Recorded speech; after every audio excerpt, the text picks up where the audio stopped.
ఈ రోజు ఇందులో మేము ఏదైతే చెప్తున్నామో 100% మేము ఇది ఓన్ చేసుకుంటున్నాం అధ్యక్ష, మేము బాధ్యత తీసుకుంటున్నాం. ఈ రోజు ఇందులో మేము ప్రకటించే ఈ రోజు ఇందులో ఏదైతే మేము సమాచారాన్ని ఇచ్చినామో 100% మా ప్రభుత్వ అధికారులు ఇల్లు తిరిగి పూర్తి స్థాయిలో సమాచార సేకరణ చేసి ఆ సమాచారం ఇచ్చేస్తున్నాం అధ్యక్ష.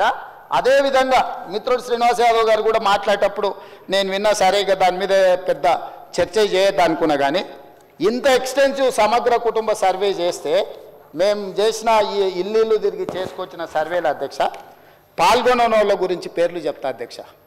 ఈ సర్వే 50 రోజులు జరిగింది, ఒక్కరోజు కాదు. ఇండ్ల దగ్గర కూడా వెళ్ళారు. కల్వకుంట్ల చంద్రశేఖరరావు గారు ఎమ్మెల్యే గజ్వేల్, కల్వకుంట్ల తారక రామారావు గారు ఎమ్మెల్యే సిరిసిల్ల, పన్నీరు హరీష్ రావు గారు ఎమ్మెల్యే సిద్దిపేట, పద్మారావు గారు MLA Secunderabad, Palla Rajeshwar Reddy MLA Secunderabad, Pochampally Srinivas Reddy MLC మన అదొకటి. అదేవిధంగా అధ్యక్ష, అదేవిధంగా మా మిత్రుడు పాయల్ శంకర్ గారికి కూడా తెలవాలి, శ్రీమతి డికే అరుణ మహబూబ్ నగర్ ఎంపీ.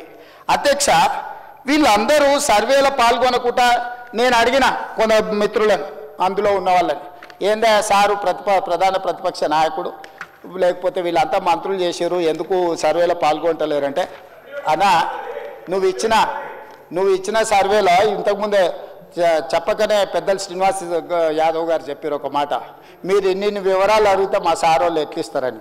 5వ పేజీలో ఏముంది అధ్యక్ష, మీ భూమి వివరాలు చెప్పండి అని అడిగినాం అధ్యక్ష. ఒక్క దెబ్బకే చంద్రశేఖరరావు గారు, తారక రామారావు గారు, హరీష్ రావు గారు వీళ్ళందరూ ఎవరు సమాచారం ఇవ్వలేరు అధ్యక్ష.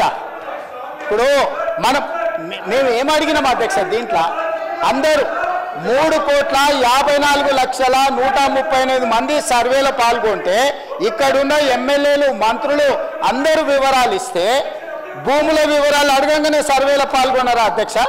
సర్వేలో పాల్గొన్న వాళ్ళు వెనకాల నుంచి శంకర్ని పాడు చేస్తున్నారు అధ్యక్ష, అబద్ధాలు చెప్పి. శంకర్ మంచోడు అధ్యక్ష, నాకు తెలుసు పర్సనల్గా.